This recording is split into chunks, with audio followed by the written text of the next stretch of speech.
Saudações, meu amado! Eu gostaria de lhe fazer uma pergunta. Você tem certeza para onde vai após a morte? Você tem a segurança de que ao morrer você habitará com Jesus Cristo lá no céu? Eu tenho que falar, eu não posso deixar de perguntar, porque eu temo que haja muitas pessoas que eu amo, que não se preocupam ou nem sequer têm noção de onde vão após a morte. E temo mais ainda por aquelas pessoas que acham que estão indo para o céu, quando na verdade estão terrivelmente enganadas pelas mentiras de Satanás. A Bíblia diz em Provérbios, capítulo 14, versículo 12, há um caminho que ao homem parece direito, mas o fim dele são os caminhos da morte. E isso basicamente se repete no capítulo 16, versículo 25. Há um caminho que o homem parece estar direito, parece estar indo no caminho certo, mas o fim dele é um caminho de trevas, é um caminho de morte, de perdição. O Senhor Jesus também disse que há dois caminhos. Um que é apertado, que é estreito, poucas pessoas que o encontrem, que passem por ele, e esse é o caminho que conduz à vida. Há também o outro caminho que ele é espaçoso, é um caminho largo, muitas pessoas o encontram, passam por ele, mas esse é um caminho de perdição, um caminho de trevas, é um caminho que conduz à morte. Agora eu pergunto, você está convicto de que o caminho que você está percorrendo nessa vida tão ligeira, tão passageira, é um caminho de vida? É um caminho que está levando ao céu? Uma coisa é certa, você e eu, nós morreremos. A Bíblia diz que aos homens está ordenado morrerem uma vez, é uma ordem, está ordenado morrerem uma vez, vindo depois disso o juízo, ou seja, o julgamento. Você e eu seremos julgados. E se formos para Apocalipse, no capítulo 20, temos ali do verso 11 ao 15 aproximadamente, falando sobre o juízo final. E ali há um grande trono branco, e a Bíblia diz que as pessoas grandes e pequenas, ou seja, pessoas ricas e pobres de todas as nacionalidades, sem nenhuma acepção ou distinção, estarão diante de Deus. E eu pergunto, você está pronto? Se você morresse hoje e fosse julgado por Deus, e Deus hipoteticamente lhe perguntasse, ô fulano, o que você fez lá na terra para eu deixar você entrar aqui no céu? O que você fez para que você entre? O que você responderia? Seja sincero e honesto, porque com Deus as mentiras são inúteis. Ele conhece todo o nosso ser, inclusive os nossos pensamentos. Talvez você diria, eu criei no Senhor, eu frequentei uma igreja, eu fui batizado, eu tenho fotos do meu batismo, eu fiz algumas boas obras, eu me comportava bem, ou seja, eu não tenho pecados escandalosos, eu não matei ninguém, eu não roubei, eu fui fiel à minha esposa, eu não sei o que mais você diria. E Deus poderia dizer, olha, tudo isso é muito bom, mas isso não lhe salva. Mas como assim? Se Deus dissesse que você está enganado, que nada disso, tudo que você disse são coisas boas, mas nada disso pode ajudá-lo a entrar nos céus. Você acreditaria em Deus ou ficaria ainda teimando na sua própria opinião? Eu acredito que na sua sabedoria você confiaria em Deus. E é o que a Bíblia fala para nós. A Bíblia diz o seguinte em Efésios capítulo 2, versículos 8 e 9. Porque pela graça sois salvos, por meio da fé. Isso não vem de vós, não vem de você não. É dom de Deus, é um presente dado por Deus. Não vem das obras. Confira na sua Bíblia, Efésios 2, 8 e 9. Não vem das obras para que ninguém se glorie. Para que ninguém chegue no céu e diga, eu estou aqui porque eu fui uma boa pessoa, fui um bom homem, uma boa mulher. Não vem das obras. E tudo isso que você disse, eu fui à igreja, eu passei pelas águas, eu fiz boas obras, são ações, ou seja, são obras. E a Bíblia diz que é impossível, as obras não salvam. A Bíblia também diz em Romanos 3,20, por isso nenhuma carne, ou seja, nenhuma pessoa será justificada diante dele, ou seja, se tornará justa e inocente diante de Deus no julgamento, no juízo, pelas obras da lei. porque pela lei vem o conhecimento do pecado.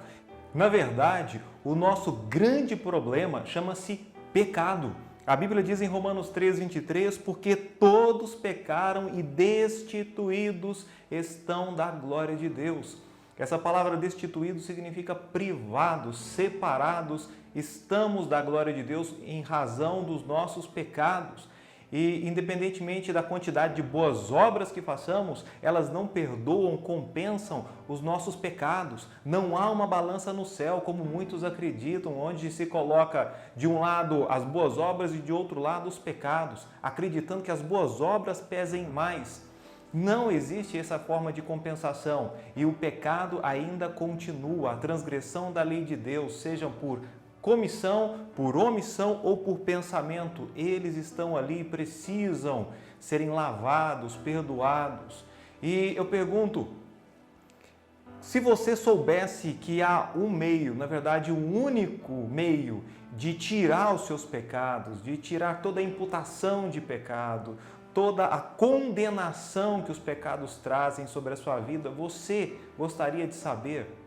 Você gostaria de saber qual é esse verdadeiro tira-manchas do pecado?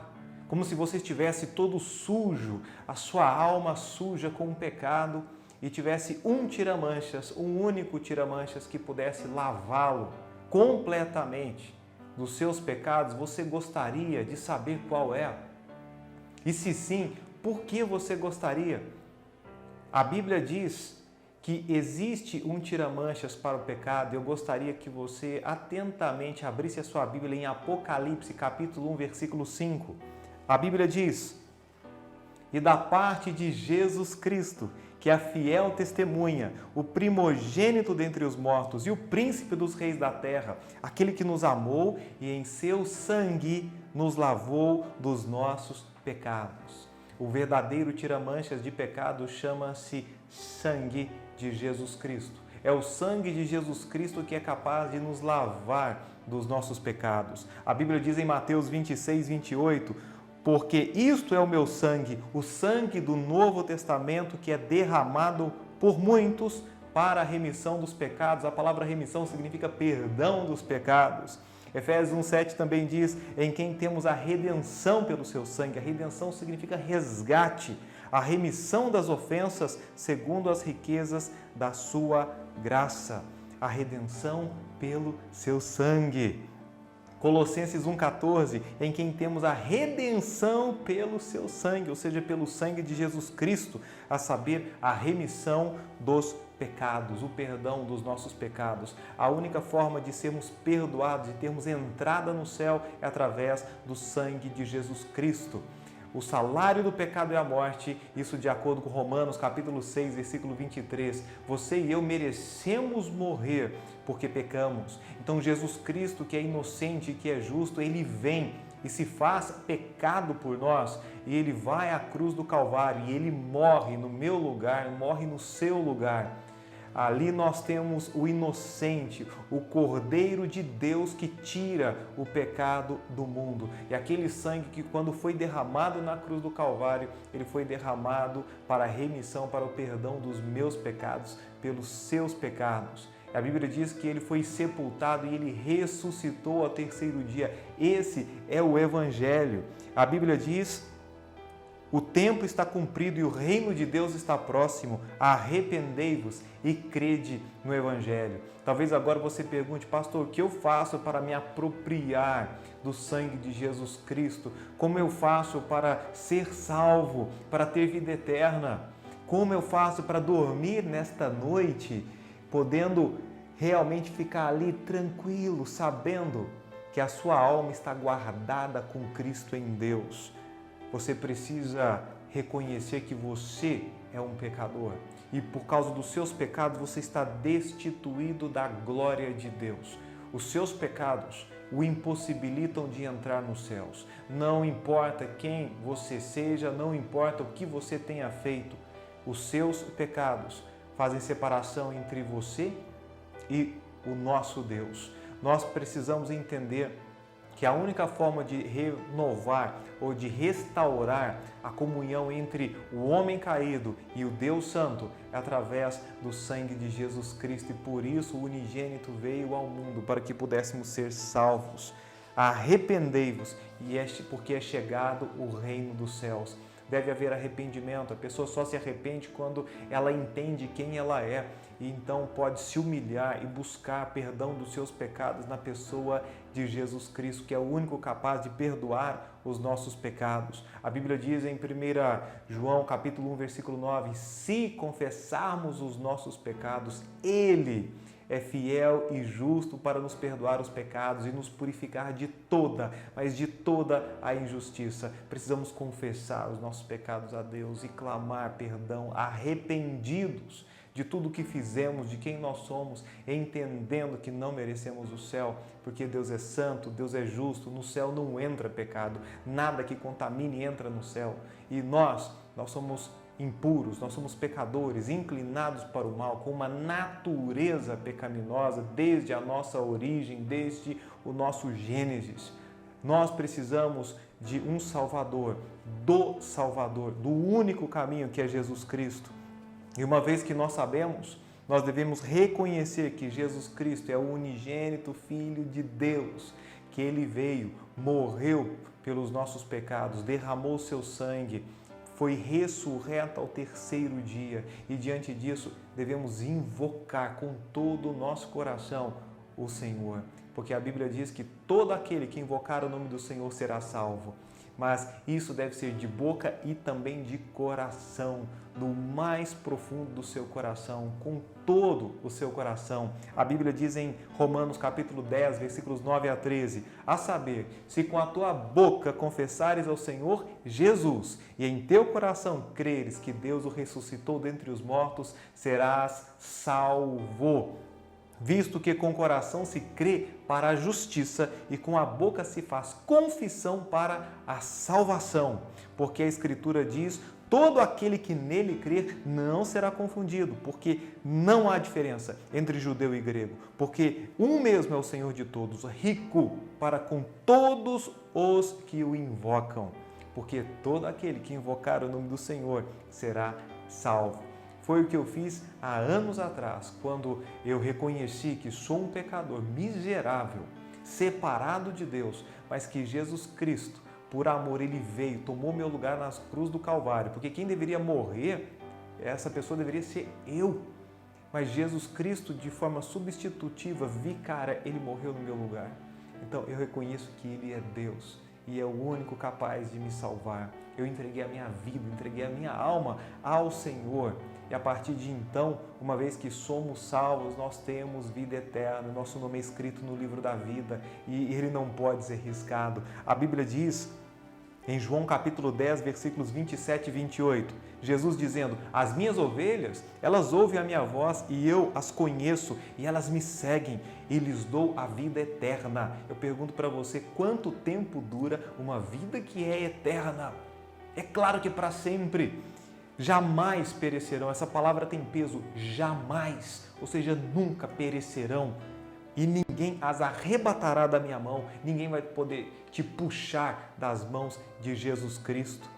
A Bíblia diz em João capítulo 5, versículo 24, em verdade vos digo que quem ouve a minha palavra e crê naquele que me enviou, tem a vida eterna, não entrará em juízo, em condenação, mas passou da morte para a vida. Uma pessoa que estava destinada a uma morte, separada de Deus, a segunda morte, sendo lançado no lago de fogo, agora tem vida em seu nome, ou seja, no nome de Jesus Cristo. E ele diz, tem a vida eterna. Ele não disse terá a vida eterna, ou quem sabe, depende, mas tem, é um verbo presente. João 6,47 também diz, em verdade vos digo que quem crê em mim tem a vida eterna.